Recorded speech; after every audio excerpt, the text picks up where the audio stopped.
an eargasm of learning and a no-fuss show. Welcome to the Creative Talk Podcast, where you can learn straightforward topics about branding, digital entrepreneurship, online business, and many more with your charming host, John Santos, along with inspiring entrepreneurs, creators, and thought leaders worldwide. Hello, everyone. Welcome to the Creative Talk Podcast with me, Jan Santos. And today we have, I really love this person, her message, and the character in this person. Such an amazing heart, full of kindness, full of light. She is the founder of Accessibility Partners and Inclusion, a coach, a speaker, a leader, a friend. Let's all welcome MJ. MJ, welcome to the show. Hey, Jan, it's such an honor to be here. It's amazing. Happy Tuesday. Happy you day. Happy day. Yes. Guys, for all that is listening on Spotify, Apple Podcasts, and YouTube Podcasts, we are in the presence of royalty. The power that comes out from this person is really abundant. I am learning a lot, and she's just a perfect example of how, light, kindness, and love really should be.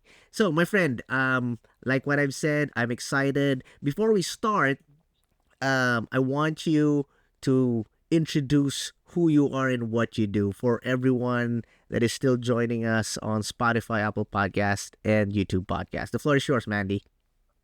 We am so excited, and you're gonna have to get to the MJ bit. And we know it's an uncomfortable thing to say. We know that we've got a little bit of trauma around the phrase MJ, whether we're talking about the ball game or the moonwalking. We know that, but MJ is what it is on account of the fact that I've got two names. So I'm Mandy Jane Lace, and I'm a cultural cultivator. It basically means I'm a bit of a farmer on the earth. The reason I am is because it's where I live currently. I don't know about you, but I live on planet Earth. It's a difficult gig. But it's difficult because I roll around it. So I'm a disabled cultural cultivator. What I do is I help people connect, and I help them connect to those systems that we all experience, but some of us just a little bit more often than others, or with some intensity. So I work with disabled people, and I help them access all sorts of things in their culture for them to meet their needs, and not in a patronizing way, not in a way that's like, oh, there we are, let me help. It's not like that. We help people access what they're allowed to have and not feel shame about it, because culturally it's not really very respected yet, because people are sometimes a bit daft. They don't mean to be. It's not respected yet that people have needs, and it's okay to have them met. And yet we all have needs, and we all need them meeting. So I'm a teacher. I didn't want to be. I'm a therapist. I wasn't keen on that job, and I'm a trainee social. I'm nearly finished. I'm doing the last gig in social work. I've been doing social work for 25 years, but I'm just about, next May is when I finish this part of the gig, and I get my license to be a full-time, social worker, which I already am, actually, Jan. But yeah, and I run Accessibility Partners, and we work through the Access to Work program. It's not just people think, oh, access to work, what's that? They think it's like, oh, we're going to give people that are poorly and disabled help to go do something nice. Right. No. We help people access their work and continue to access the work they're in, and get the help and reasonable adjustments and adaptations and accommodations and support, and actually culturally allow them to be who they are within the workplace. Love that. The help that they need.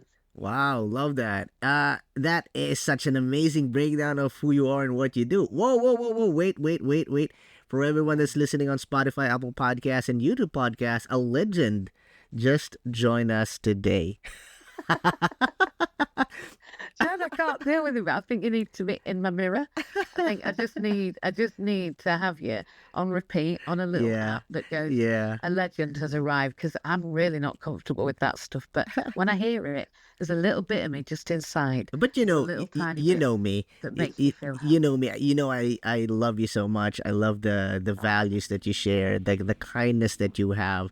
So yeah, you are a living legend, and for everyone that is listening, I am part of that powerful team with MJ here, and we're doing our best to give light, kindness, and love. Oh, James Lawrence, join us.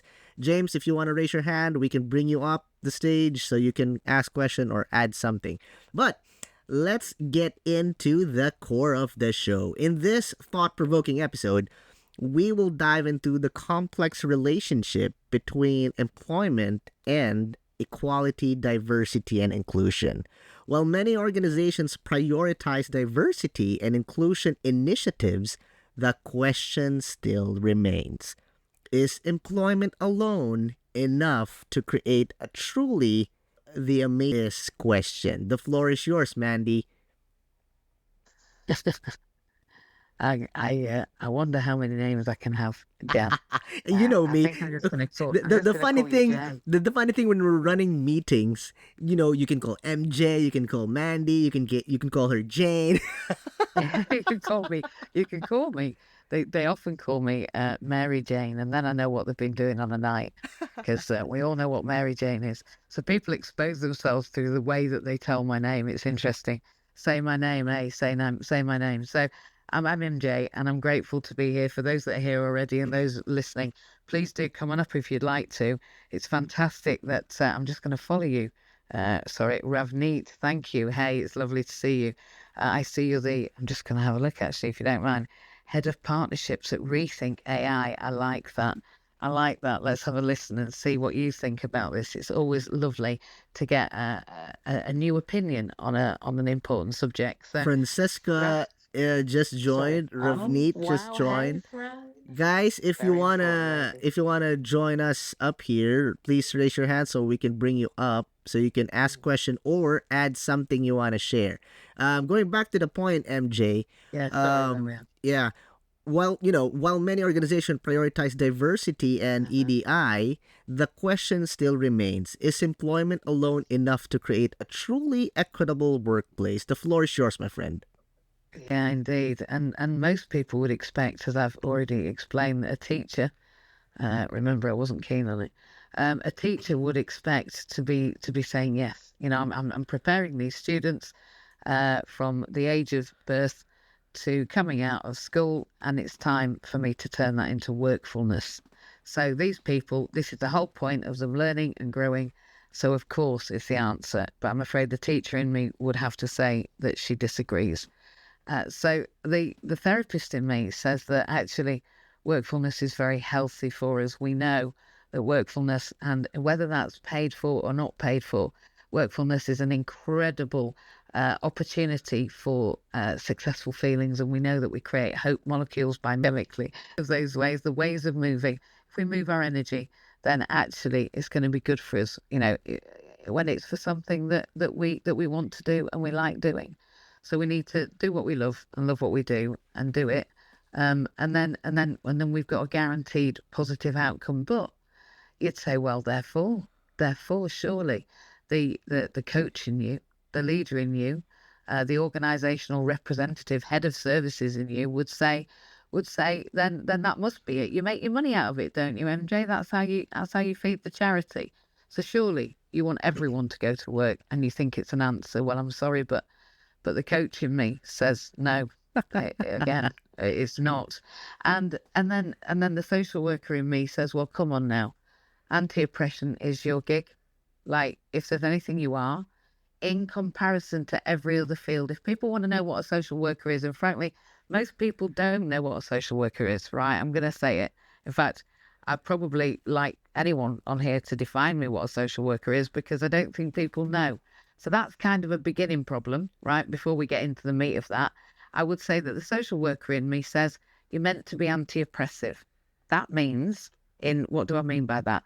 I mean, you're meant to allow people to culturally emotionally, socially, spiritually, physically, equitably, in terms of education, in terms of attitude and access to the built environment, to work, to policy and practice, to law, to regulation, to understanding their situation individually, in collaboration and communication with everyone around that person and their family circle, and for that to be non-judgmental, and for it to be equitable and fair and kind and with respect and dignity, and apportioning opportunity to people, not preventing them access to opportunity, any of them.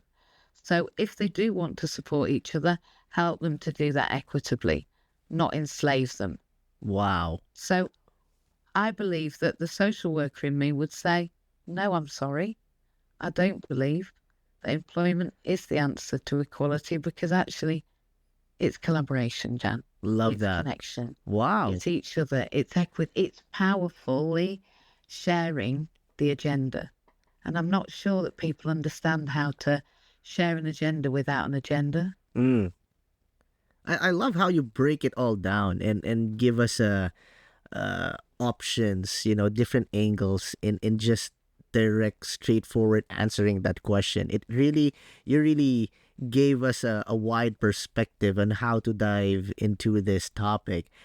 Before I jump into James and give him the floor, I just want to focus on what do you think? Because, this has been like the power core of your brand message, the movement that you're part in, MJ. Let's talk about the challenges and opportunities. Let's discuss the challenges of organization, what they face and what they do achieve in connection to EDI. Let's explore the potential solutions and best practices. But before that, James, welcome to this episode. The floor is yours, my friend. Hi, Jan. Hi. Good morning, MJ. Great to see you here today. Yeah. Well, for me, employment has been was a challenge at the last employer that I had. I've been working in the voluntary sector though now for quite some time. I'm really getting my roots into the local community here, and I've won some awards so far for the voluntary work I've done, but I only got an award from that factory that they no longer wanted me, which was disappointing, as they trained me up as their first mental health first aider, and then they didn't listen. I mean, it is your choice to listen to people, but the way they listened was they showed me the door, which is disappointing because of the health conditions that were being suffered there, which I'd pointed out to these people in the HR department, and I just felt that I was just interrupted all the time when I tried to when I got these fine points across to them that the situation was toxic, and it became untenable really, which is very disappointing when you've got this qualification to show these people what you see happening, and they respond in such a challenging way to me.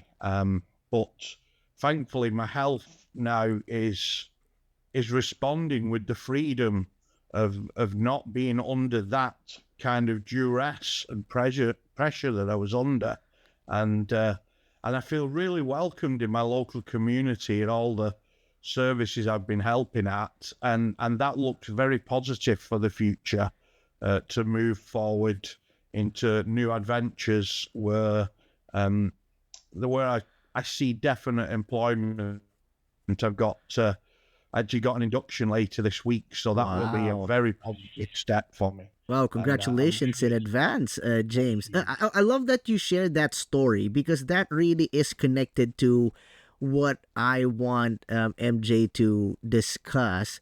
It's the challenges of the organizations, what they face in achieving true equality, diversity, and inclusion. And this is, what you shared, James. It's a perfect example. You were expecting something, you shared something, but it was not how, what you envisioned. That is something opposite that happened. So MJ, what can you share in terms of the challenges and opportunities that organizations face in achieving the true equality, diversity, and inclusion? The floor is yours, my friend. Well, look, I'm going to say this now. I've not found public speaking an easy gig. I've had to do some learning and I've had to do it repetitively, and that will lead to something I'll tell you about later. But I really feel excited to explain some of the challenges that I experience, my organisation experience, and I know other organisations experience because they tell me and we talk. And we're talking with leaders at the very top. We're talking about leaders of the NHS, of the DWP actually, of local councils, of county councils, of the Chamber of Commerce departments, of doctors and psychiatrists, of every major kind of lead in the country actually are flocking to us because they're all saying that actually they need real conversations and they need to have them with their participants. And the participants, the people who come to us, so the individuals who would require support at work, who come to us through our website. I'm saying it again because everyone is entitled to access to work in the broadest sense. They're all saying the same thing, and what they're saying is that we don't understand each other. And it's not that anyone is unkind or not wanting to be helpful. It's that when we don't understand, when we don't see what's like us, we can't imagine it and we can't help it because we find it difficult to ask those awkward questions. So I would say that the challenges are that we have to have an agenda without having an agenda. That's the first thing. What do I mean by that? I mean, when we approach something, approach you with curiosity. When we speak to people, we say, look, we're going to be really honest about what this journey looks like, and it looks quite rocky. For a start, when we make an application to the government for support, we're looking at 6 months before they even answer the phone or send an email back to our application. Our application process isn't easy. So I'd say that the first thing that we'd say is the system's broken, but we know a way through. We know a way through, and some of it's like going down into a cave, and some of it's like climbing quite some rocky mountains and getting over some really hilly, rugged terrain, and some of it you're going to learn how to swim, and some of it you're going to feel like you're drowning, and it's not an easy gig, but it is possible. There is a journey we can take, but it's not without its perils, and it's not without its challenges, and it is going to take some learning. So I like to think that I've gone from how can I help you to let me show you the way, because without that, it's very, very difficult for people to get through. So the difficulty is that nobody knows how to do it. That's the first thing. And they don't know how to have the conversations about it. And they tend to try when it comes to about equality and diversity as opposed to with equality, diversity. And unless we do it together, unfortunately, we don't attend to inclusion. Now, Wow. It just is that way. So we need good conversations about real happenings in an honest way without any power struggle, and for everyone to really want to look at resolving, to solving, to problem challenges, to looking at the challenges as opportunities actually. So when you say what are the opportunities, well, they're already there. They're in the challenges. And every time anything we deny or avoid or get confused about or respond in an emotional way when we react and not respond, there are opportunities for organisational leaders, for cultural creators, for people like me and you, through the act of Access to Work, because through the Access to Work programme, they bring us in too. So it isn't just the participants, the individuals we support, it's not just the employers, it's not just the leaders, it's Access to Work themselves. Bring us their culture in a way that's honest and articulated and that has clear outcomes and real opportunities for people to have actual conversations about what's going on.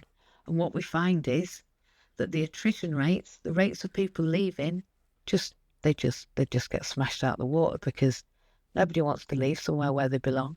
Wow. Wow, that's knowledge bomb after knowledge bomb. That's an ultimate mic drop there. I love you, MJ. That was like amazing. You know, if we transcribe that, I think that's a workbook by itself. We need to talk about that. We need to release a workbook. I agree. Love that. I think Love it's that. sensible. Yes. And I Yes. think that when people realize that it's not just the information, they can have the information. It's free. It's called the universal energy. They just need to tap into it. But it's not of me, Jan. It's through me. Love So that. I don't choose any of this. Just like nobody that's ever found out a challenge at work ever chose it. They didn't. Nobody wants to be at work feeling shit.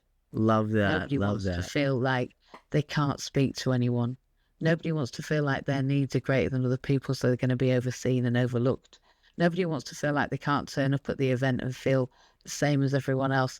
Nobody, from our very highest leaders, whatever highest is, the front-facing people, the people that take the shit, the ones that get cancelled, those people, they want to be able to be seen and heard and valued too. I Just the totally same as agree.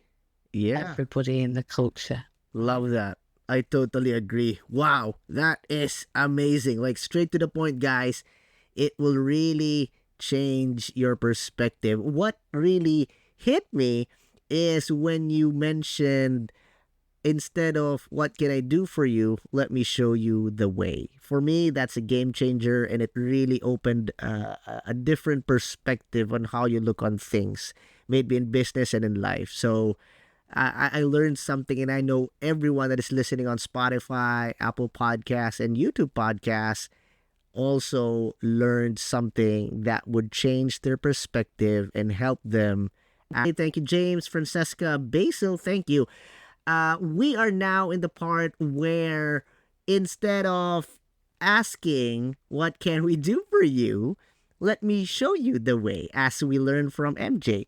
So this is the part where we give the platform for our guest to use it to show the world what they do and what they offer. The content that they create, what is it for? Where can you connect and where can you see them? This is the part that we will do that. So MJ, my friend, the floor is yours. Anything you want to promote, anything you want to release, the live streams that you do, please do promote, because I'm sure our listeners, our viewers are excited to connect with you. The floor is yours, my friend. I'm more excited to connect with them. This is the thing, right? This is what is my raison d'etre. It's my reason for being. It's so that we can connect. And the reason for that is because we have never been at a more important time for us to authentically to connect and to shine what you refer to as our light. There's a reason for that. And it's because everyone knows that it's not working the way it's going. It's just not for anyone. And I'm going to be a little bit direct now, hopefully with some kindness. But I roll around the world. I've alluded to that. I use a wheelchair, and everyone that works with me also has some sort of challenge. We work with people who experience paralysis, quadriplegia, tetraplegia, mental health problems, chronic and life-limiting health conditions. We've helped my coach's family and other people's families to continue with workfulness at the most difficult, challenging, really, overwhelming periods of their time. That's why I had to train as a therapist. It's why I'm becoming a social worker. I'm not going through this for nothing. I'm doing it because it's important that we work together at that time, because it's the most challenging time of a family's life. And each time we need to be able to help people, work towards a different way, finish up what they're doing, get supported to do it whilst they finish up what they're doing, or to see different opportunities, do a SWOT and carried on creating because they could imagine, they just couldn't do the actions themselves. So somebody else made up their dreams by helping them under their direction. So we can do a lot of things, and we do that through the website that I've already explained. It's the Access to Work programme in the UK. There's different rules in different countries, and we are open to collaborate worldwide with any leader of EDI that wants to share with us their way so that we can share our way too. because we think it's a collaboration of leaders, because it's a collaboration of hearts. That means we're better together. We know that. We know that because when we're all working on the same thing, magic happens. That's just the way it is, especially if we do that without any judgment. We don't expect perfection right from each other, challenges of one, because we're all about everybody. So if leaders want everybody to feel included, then we're the organisation to get in touch with. And because access to work has to be a specific provision, and that's why we have www.a2w.me separately, and in an EDI and inclusion and accessibility and equanimity way and the equality direction, we have inclusion.gg. And I specifically went to a neurodivergent young man who's a genius and said to him, look, inclusion's taken. And he said, well, you know what you're doing, don't you? You're playing a good game. So why don't you just go and see, hang on a minute? And he looked and he went, it's free, can I buy it? And I went, what? And he went, to .gg, buy it, other one, go get it. And I went, all right then. So I went, all right, I'll do that. And he went, there we are. So that was our tagline. We didn't choose it, it chose us. And actually, I knew what it was saying before it knew what it was saying, before I knew what it was saying, because I said it. And I remember thinking, oh, it's a generation game in the UK. For anyone that remembers it, it was a game where Bruce Forsyth used to sit and they, at the end, somebody would get a conveyor belt. And if you remember but the conveyor belt, it should come out from behind these curtains, like these cut vinyl curtains. Each item would come through on a conveyor belt. There'd be a Breville toaster. There'd be a soda stream. There'd be a cuddly toy, and he used to go, and they'd have to watch it and try and remember it. Now I think I want the generation game right now because my memory is becoming phenomenal because we have so many clients. And I touch their file. So we do case management every week. It means that everybody in our organisation that's being worked with and working alongside gets a conversation with us. We talk about their case and we look at opportunities to move that forward every single week currently. Love that. And we're growing according to that. Nice. Wow. So guys, please feel free to connect with MJ here on LinkedIn, Instagram, YouTube, or visit the website that she mentioned. You can see it on her LinkedIn page. Please do connect. I'm sure she can help you in your journey towards success, or you can be a blessing and help them move forward. We can't wait for that to happen. Yes. Any social workers that would really rather be in an environment where they're seen, valued, and heard. If you don't feel like that, I'm not saying they do. I'm just saying they might. And if they do, and they want to work with EDI in a real inclusive and authentic and honourable and respectful and, in a way that really does promote anti-oppression, if anyone, even in health, taking a medical model is a bit challenging. They'll have some learning to do. There'll be some stretching. They'll have to be up that rugged mountain of understanding. And the same for social workers. They'll have to, from a lived experience perspective, as well as one from a professional status and feeling like they're there to do it for people and not with them.